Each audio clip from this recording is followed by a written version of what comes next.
What's up mga ka-estudyante? Ako to, si Kuya Bert. At today, we're learning congruent triangles. Tara, tuturuan ko kayo.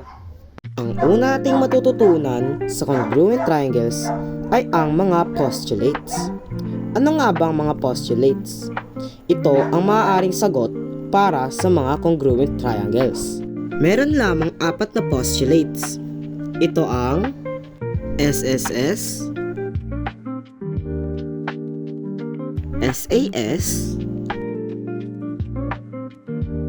ASA,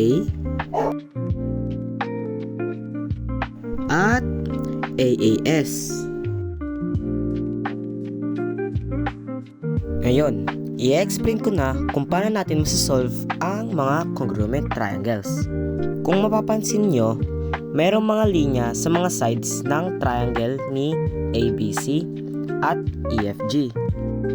Kaya may mga ganito ang sides dahil para ito mapinpoint kung ano ang postulates na kailangan gamitin. Dahil lang sides lang may mga highlights, mapapansin natin na puro sides lang siya. So, ibig sabihin nito, isa tong postulate SSS. So, ang ibig sabihin nito, ang dalawang triangles na to ay congruent triangles.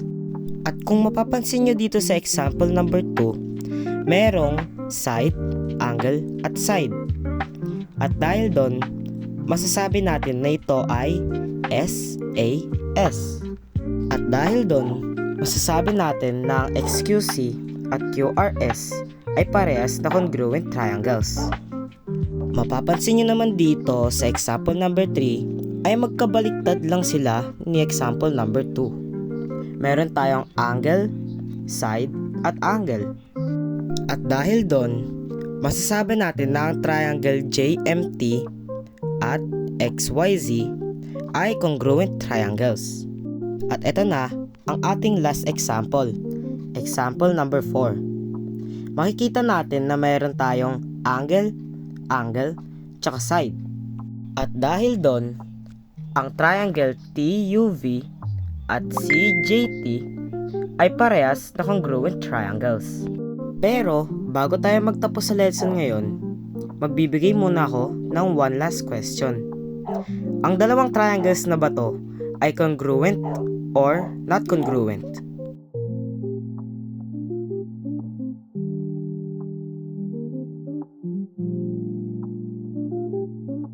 Ang tamang sagot ay non-congruent dahil ang triangle CIK ay SSS, meanwhile ang BGC ay AAS.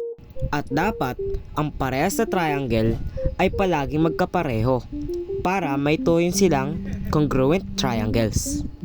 At dun na nga nagtatapos ang ating lesson for today. Paalam mga ka-estudyante!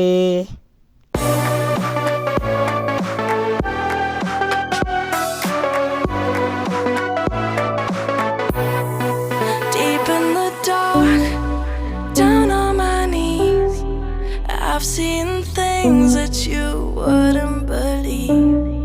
I was